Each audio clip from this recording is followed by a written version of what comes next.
Riese, the final zombie map in Call of Duty World at War, and is considered to this day to be one of the best zombie maps of all time.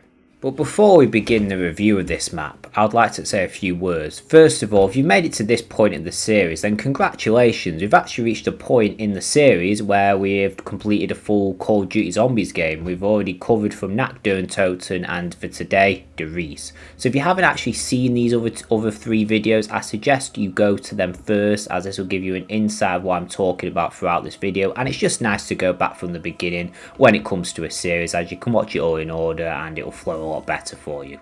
I will link all these videos in the description below. So anyway, let's talk about the map itself, Riese. So we've just finished Shi No Numa with our 4 characters, and once again our 4 characters are back and they teleport themselves to a map called Riese. So what you'll first notice in Riese when you spawn in is the fact that the characters are exactly the same as Shi No Numa's, which is great in my opinion, as this provides continuation from the previous map and sets up some kind of zombie storyline which we all know and love to this day.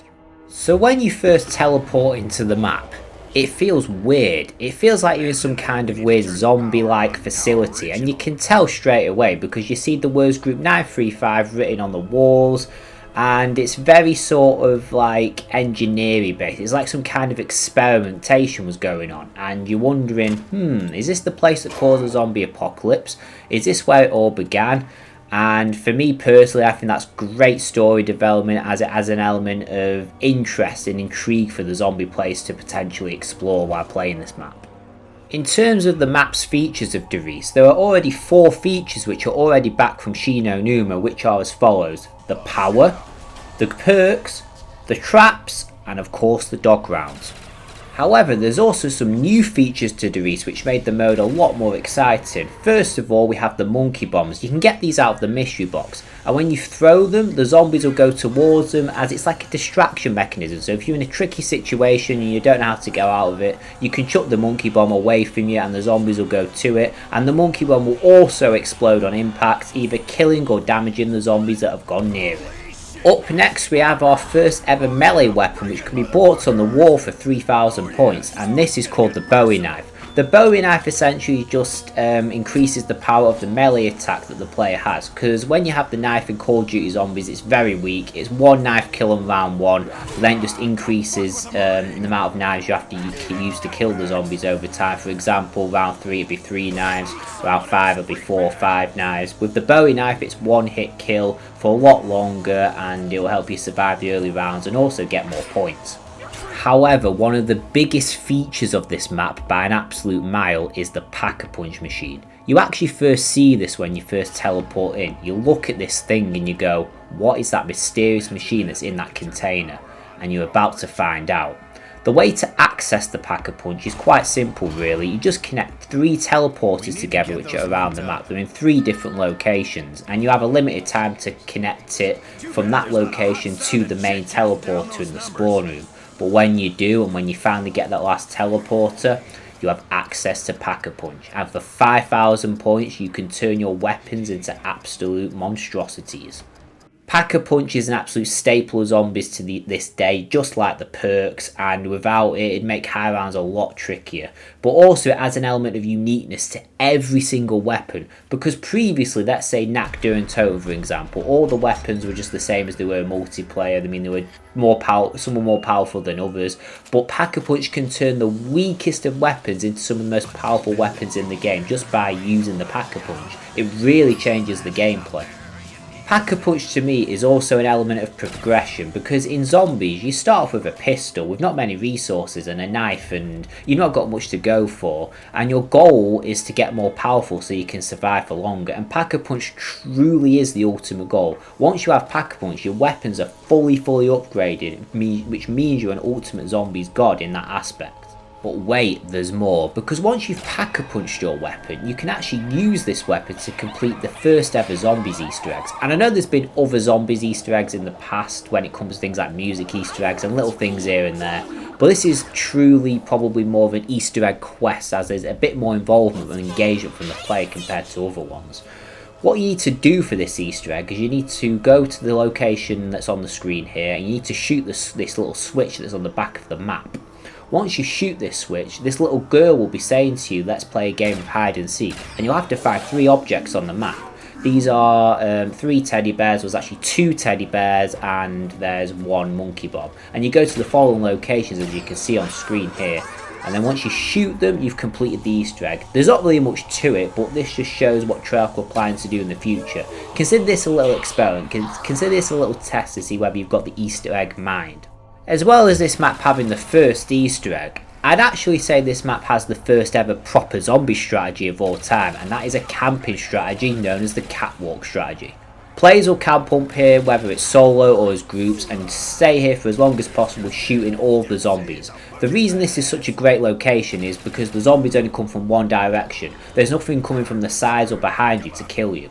What I like about this zombie map the most is people can use the catwalk strategy to get to the higher rounds, but there's also other strategies that zombies players can use, and these are more for the hardcore players. So this map in a way accommodates both the casual audience and the hardcore audience. Casual players, like I said before, can camp up in the catwalk, shoot as many zombies as they want and get to pretty high rounds, but the hardcore players can train the zombies below in the spawn room, and this just shows that this map's for everyone. Like, some hardcore players can challenge themselves and the casual players can chill out and just shoot zombies. Now once again, just like my previous video, I'm actually going to talk about the world records, and I'm going to make a stark contrast between Shino Numa and Riese when it comes to world records. Remember when I said in my last video that Shino Numa had a world record of over 11,000 when it comes to rounds? Riese's is actually only 194. Now 194 is an absolutely fantastic round, don't get me wrong, I'm not saying it isn't, it's actually incredible for this map. I don't think anyone's going to be beating it anytime soon. But the reason it's 194 is because more than 24 zombies spawn in per round. So in Houghton, Verrucht and Shino Numa, only 24 zombies are spawning per round, and the rounds went by very, very quickly. However, in Riese, they changed that, so more and more zombies are spawned each round, so you can get into thousands and thousands of zombies before one round was even over. So this made it a lot more challenging for the player to get through the rounds. And I know I mentioned that casual zombie players can get to high rounds, but there's a limit of what a casual player can do if they're just going to camp up on the catwalk, as they'll run out of ammo more quickly with there being more zombies. And if they've not got the ammo and they've got no space to move off the catwalk in time, they're going to die. A hardcore player on the other hand might camp on the catwalk for, let's say, the first 30 rounds for arguably, but then the rest of the time they might find a place to train the zombies. Training the zombies is a lot more effective to get to high rounds in most maps, let alone just Riese. And this is because when you're moving around and things like that, you're giving yourself more space to maneuver and work with. And when you run out of ammo, it's not the be all and end all. You can move around and you can find a way to kill the zombies, and you can lead them into a trap, or you can buy a new gun, etc, etc. So there's other ways of, you know, getting to the higher rounds using this strategy. The catwalk strategy is limited, but it's great for casual play. This is going to lead to my only issue with this map. I haven't actually got gameplay of this, but you probably all know what I'm talking about. So you can get the Wonder Waff in this map. I couldn't get it in my game for some reason. I tried for ages and I kind of gave up at the end.